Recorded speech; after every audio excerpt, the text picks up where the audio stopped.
2026 সালের নভেম্বর-ডিসেম্বরে বাংলাদেশের সাথে একটি পূর্ণাঙ্গ সিরিজ খেলবে সাউথ আফ্রিকা। আসন্ন এই পূর্ণাঙ্গ সিরিজকে সামনে রেখে সূচিও প্রকাশ করেছে দেশটির ক্রিকেট বোর্ড। বাংলাদেশ দক্ষিণ আফ্রিকার মধ্যকার এই পূর্ণাঙ্গ সফরে থাকছে 2টি টেস্ট এবং 3টি করে ওয়ানডে ও টি-20 ম্যাচ। 2 ম্যাচের টেস্ট সিরিজের মাধ্যমে শুরু হবে বাংলাদেশের দক্ষিণ আফ্রিকা সফর। জোহান্সবার্গে 15 নভেম্বর শুরু হবে প্রথম টেস্ট, আর দ্বিতীয় টেস্ট অনুষ্ঠিত হবে 23 থেকে 27 নভেম্বর। এই টেস্ট দুটি আইসিসি ওয়ার্ল্ড টেস্ট চ্যাম্পিয়নশিপের অন্তর্ভুক্ত।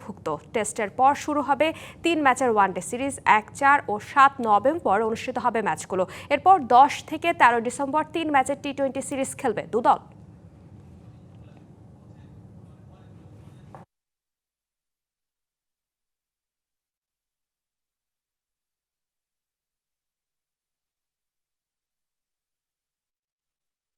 বিশ্বের নানা প্রান্ত থেকে রেমিটেন্স লেনদেনে নগদ নিয়ে এলো হার না মানা হার অফার। সর্বনিম্ন 10,000 টাকার রেমিটেন্স নগদে পাঠালে স্বর্ণের হার জেতার সুযোগ।